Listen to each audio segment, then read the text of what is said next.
Assalamualaikum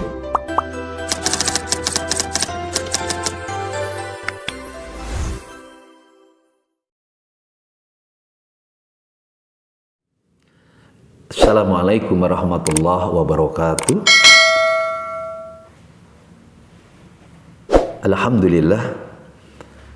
Alhamdulillahilladzi hadana li hadza wa ma kunna linahtadiya laula an hadanallah. Asyhadu an la ilaha illallah wa asyhadu anna Muhammadan abduhu wa rasuluh. Allahumma shalli ala Muhammad wa ali Muhammad, amma ba'du. Bapak Ibu jemaah rahimakumullah, ikhwan afiddin rahimakumullah, mari waktu yang berharga ini kita menyongsong Ramadan, mendekati berbuka, ada waktu sedikit untuk saling nasihat, menasihati, baik untuk diri saya dan untuk para jamaah semuanya. Untuk itu sedikit waktu ini yang pertama kali, mari kita panjatkan syukur kepada Allah, karena Allah yang telah memberikan berbagai nikmatnya. Yang kedua, sholawat juga salam semoga tercurah kepada junjungan Nabi kita, Nabi Agung Muhammad Rasulullah Sallallahu Alaihi Wasallam. Jemaah yang dirahmati Allah, kali ini saya sampaikan waktu sedikit, yaitu keberkahan Al-Quran di dunia. Maka untuk itu, kita kalau membahas tentang keberkahan, kita sering mendengar apa itu keberkahan. Keberkahan itu sama dengan barokah. Kalau kita mengambil suatu kamus Al-Misbah Al-Munir, disebutkan barokah itu adalah segala sesuatu yang semakin baik, segala sesuatu yang penuh manfaat, yang semakin bertambah, berkembang, itulah barokah. Kalau saya ambilkan dari beberapa imam, misalkan Imam Qurtubi menyebutkan yang namanya barokah itu adalah kebaikan yang banyak. Imam Baidawi menyebutkan keberkahan itu manfaat yang banyak. Sedang Imam Syaukani menyebutkan barokah itu yang bisa memberi kemanfaat kebaikan di dunia dan di akhirat. Artinya bahwa barokah itu sesuatu yang selalu berkembang, selalu membaik. Sehingga hidup kita ini kalau diberkahi oleh Allah, semakin tambah umur kita, maka umur kita ini semakin ada ketaatan, ketawaduan kepada Allah Subhanahu wa taala. Lalu bagaimana dengan keberkahan Al-Quran di dunia ini? Masya Allah, Al-Quran di dunia ini, kalau kita mengambil pada Quran surat Al-An'am 155, Allah menyebutkan wahada kitabun anzalnahu mubarakun fattabi'uhu wattaqu la'allakum turhamun. Dan Al-Quran ini adalah yang diturunkan membawa keberkahan, maka ikutilah Al-Quran itu dan takwalah, semoga kalian mendapatkan rahmat.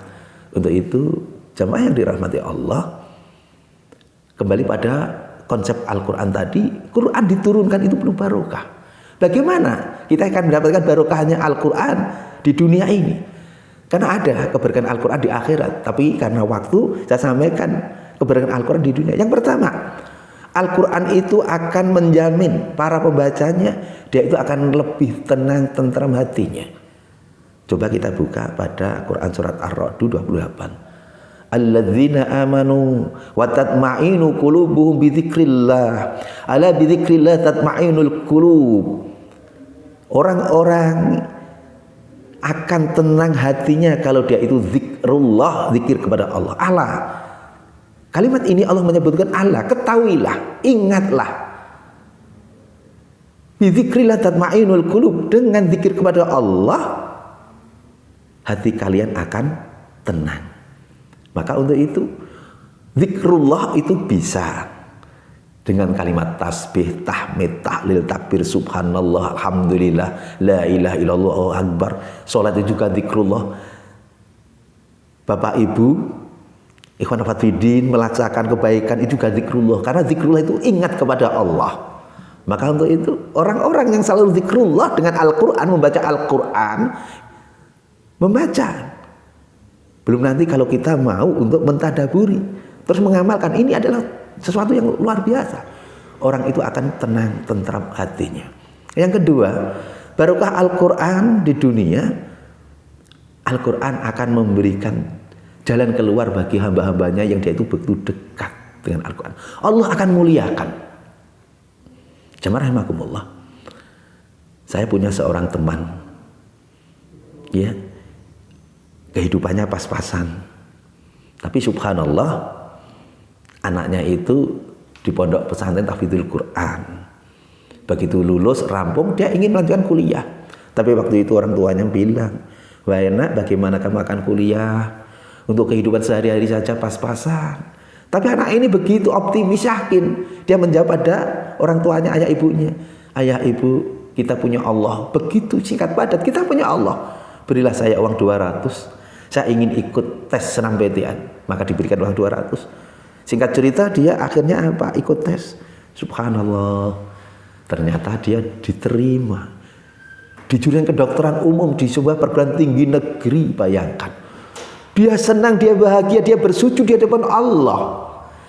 Tapi begitu dia menyampaikan kepada orang tuanya sampai menangis haru. Tapi begitu melihat uang per semesterannya, 15 juta. Dari mana nak uang ini? Tapi sekali lagi anak ini begitu yakin dia punya Allah. Ayah ibu doakanlah. Saya ingin menghadap Pak Rektor. Semoga Pak Rektor memberikan jalan keluar dari ini. Maka dia bertemu dengan Pak Rektor itu. Pak Rektor, saya adalah mahasiswa yang baru yang diterima di kedokteran umum di sini, Pak Rektor. Tapi jujur saja, kedua orang tua kami itu orang yang tidak mampu untuk membiayai ini. Apakah ada jalan yang bisa untuk memberikan beasiswa untukku supaya aku bisa kuliah di sini? Maka seorang rektor ini tanya, nak, kamu pernah juara olimpiade? Tidak. Kamu pernah mungkin juara silat atau karateka? Juga tidak. Terus apa yang kamu punya? Dia menjawab, saya punya hafalan 30 juz, Pak Rektor. Punya hafalan 30? Iya. Dia berikan sertifikatnya. Subhanallah, ya ini rektornya begitu bahagia bangga. Ya ini yang aku butuhkan. Saya punya seorang mahasiswa yang dia hafal Quran.